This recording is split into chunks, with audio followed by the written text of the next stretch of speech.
শুনে বামপন্থীরা বলেন যখন সিঙ্গুর আন্দোলন হয়েছিল তখন মমতা বন্দ্যোপাধ্যায়কে সঙ্গ দিয়েছিল বিজেপি, বিভিন্ন ছবি তারা হ্যাঁ, সোশ্যাল অবশ্যই মিডিয়াতে দিয়েছিলাম।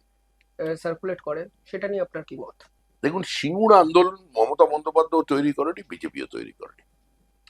সিঙ্গুর আন্দোলনের সময় ওখানে একটা ওই প্রতিরোধ কমিটি গড়ে ওঠে, রাইট।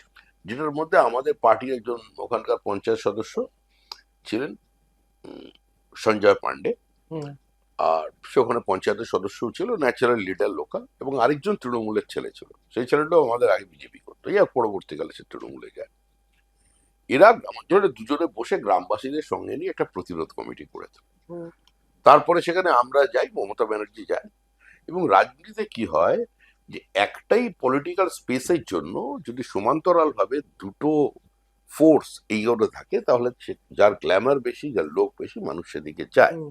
সেই জন্য মমতা বন্দ্যোপাধ্যায় সেখানে ভিজিবল ছিলেন। প্রথম ওই গ্রামের মধ্যে ঢোকেন আমাদের প্রাক্তন কেন্দ্রীয় মন্ত্রী এবং সাংসদ প্রকাশ জাভড়েকর। হুম। এবং প্রকাশ জাভড়েকর একটা ফর্মুলা দেন বুদ্ধদেব ভট্টাচার্যের কাছে, মানে একটা মডেল, যে মডেলটা মহারাষ্ট্র অ্যাডাপ্ট করেছে, হুম। পাঞ্জাব বা হরিয়ানাতেও যেটা খুব সাকসেসফুলি নেওয়া হয়েছিল। যে তোমার যদি 1000 একর জমি থাকে, তো প্রয়োজন থাকে, তুমি 1100 একর জমি অ্যাকোয়ার করো।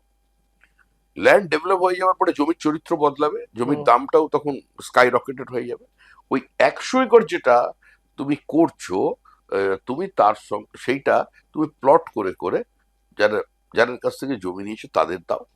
আর তার সঙ্গে তুমি কি দাও, তার সঙ্গে তুমি মার্কেট প্রাইসে 3 গুণ মূল্যে জমি কেন, আর সোলেসিয়ামকে ডাবল করো। হুম। এই প্রকল্প, এই প্রজেক্ট বুদ্ধদেব ভট্টাচার্য নিতে পারেননি।